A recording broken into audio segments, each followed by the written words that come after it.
노아 할아버지예요. 노아 할아버지. 노아 할아버지라고 그랬으면 노아 할아버지가 몇 살이실까요? 응? 몇 살이실까요? 여러분 혹시 알아요? 응? 무려 600살이에요. 600살. 노아 할아버지 이야기를 한번 해볼까 합니다. 오늘 우리는 창세기 6장에 나오는 노아의 이야기를 통해 하나님의 구원의 은혜와 믿음의 본을 깊이 묵상해보려고 합니다. 노아의 방주는 단순히 옛날 이야기로 끝나는 게 아니라 우리 신앙에 매우 중요한 메시지를 담고 있어요. 세상은 아주 악하고 가득했지만 노아 할아버지는 하나님과 동행한 삶을 살았어요. 창세기 6장 5절 여호와께서 사람의 죄악이 세상에 가득함을 보시고 마음에 근심하시고 라고 기록하고 있습니다. 당시 인간의 타락은 근심하며 하나님께서 심판하시기로 결심하셨습니다.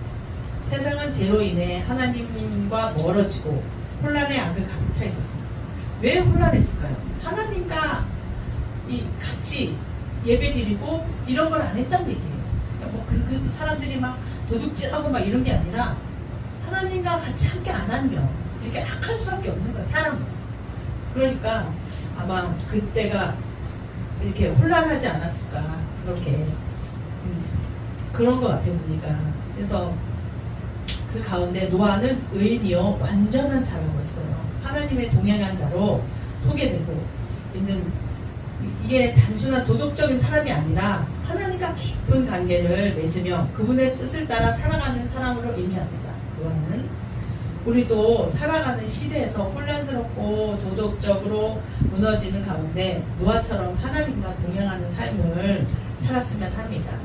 세상이 어떻게 변하든지 하나님과 함께하는 삶은 우리에게 흔들리지 않는 힘과 평안을 줄 거라고 여러분 믿습니까?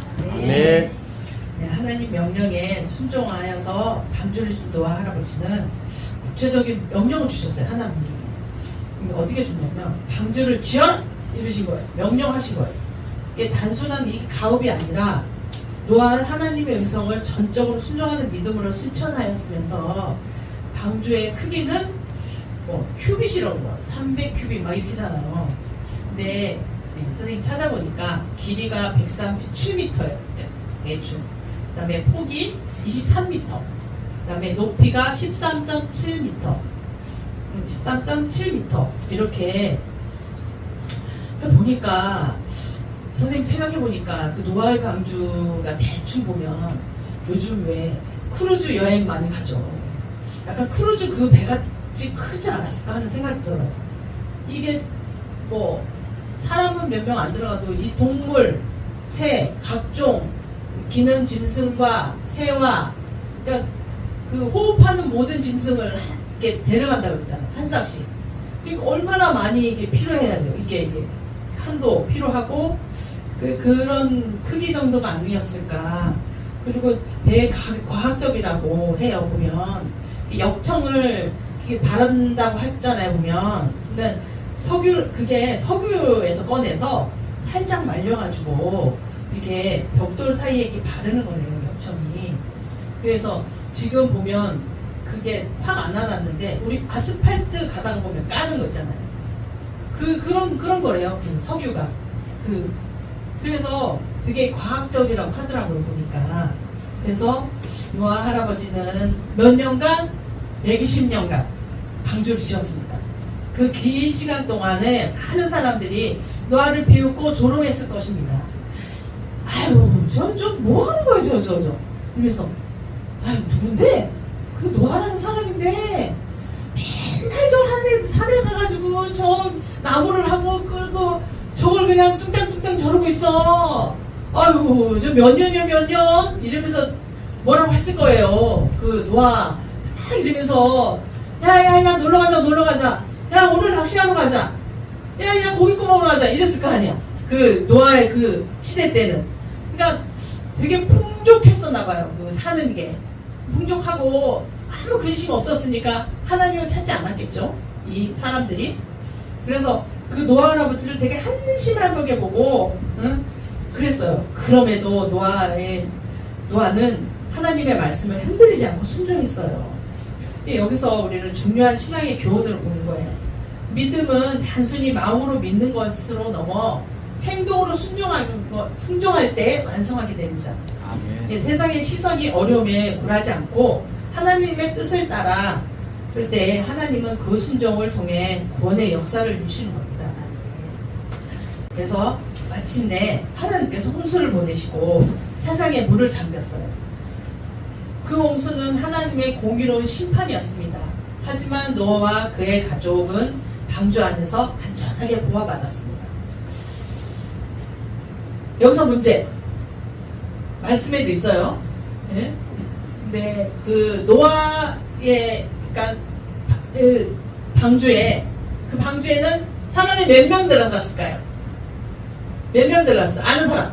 사람 몇 명 들어갔을까? 응? 들어갔을까? 참대 몇 명? 사람이 몇 명 들어갔을까? 말씀에도 있는데, 응? 맞히는 분은 제가 선물 드리라고 합니다. 응? 다 끝날 때까지 혹시 아시는 사람은 중간에 손 들고 말해주시기 바랍니다. 그래서 이제 이는 우리에게 큰 의미를 주는 거예요. 이 방주 안에 들어가는 하나님은 죄를 심판하시지만 동시에 구원의 길을 예비하십니다. 네. 노아의 방주는 예수 그리스도의 상징을 합니다. 예수님은 우리를 죄와 심판으로부터 구원하시고 영원한 생명으로 인도하시는 구원의 방주이십니다. 우리가 예수님 안에 거할 때 세상의 어떤 시련과 고난도 이길 수 있는 은혜를 누리게 됩니다. 이것이 노아의 방주의 이야기, 오늘 우리에게 주는 최고의 메시지라고 봅니다. 노아처럼 하나님과 동행하는 삶은 매일의 신앙생활의 삶을 선택하는 속에서 드러납니다. 세상 문화와 가치관이 흔들릴 때 하나님의 말씀과 인도하심을 따르는 삶을 살아야 합니다. 하나님께서 우리에게 주시는 말씀과 사명에 순종할 때 비로소 하나님의 뜻을 이루어집니다. 노아가 방주를 지었듯 우리도 하나님이 주신 길을 신뢰하면서 따라가야 합니다. 세상 홍수와 같은 고난 가운데서 예수님의 구원의 방주로 삼아야 합니다. 그분 안에 거하며 기도와 말씀으로 우리의 믿음을 굳건하게 세워야 합니다. 노아의 방주는 단순히 구원의 도구가 아니라 하나님의 신실하시고 은혜를 상징합니다. 우리도 세상이라는 홍수 가운데에서도 노아처럼 믿음으로 하나님의 동행을 하면서 하나님의 구원의 약속을 굳건히 붙들어야 합니다. 우리 참이가 이제 맞추려고 합니다. 몇 명? 오, 맞았어요. 박수. 맞아요. 노아 부부가 셈과 함과 야벳의 며느리들이라고 했잖아요. 그러니까 8명이 맞아요. 예. 그러니까 다 멸해도 사람도 있어야지 이 동물도 먹이고, 그 동물 먹일 때 거기 이 말씀에도 있어요. 먹을 것을 충분히 해놔라 그랬단 말이에요. 예. 그랬으니까 아마 이 사람도 충분히 그 먹이를 주고 이런 일을 해야 돼서 아마 미리 이렇게 예비하지 않았을까 하는 생각이 들어요. 그래서 방수는 여러분도 이 시대에 우리 할 일을 노아처럼 믿음과 순종으로 하나님께 나아가고 예수 그리스도를 우리의 구원의 방주로 믿으며 안전함을 누리는 것입니다. 그럴 때 하나님께서 우리에게 지키시는 세상 끝날 때까지 함께 하실 것입니다. 네. 여러분 믿습니까? 네. 한 주간 말씀으로 여러분들 승리하는 한 주 되시길 기도합니다. 네. 마치면서 기도드리겠습니다. 하나님 아버지, 세상이 점점 악해지는 가운데에서 저희가 노아처럼 하나님의 동행하는 믿음을 갖게 하시고 하나님 말씀에 순종하는 삶을 살게 하옵소서. 예수 그리스도의 구원의 방주로 믿고 의지하여 모든 시련과 고난을 이겨내는 저희가 되게 하여 주시옵소서.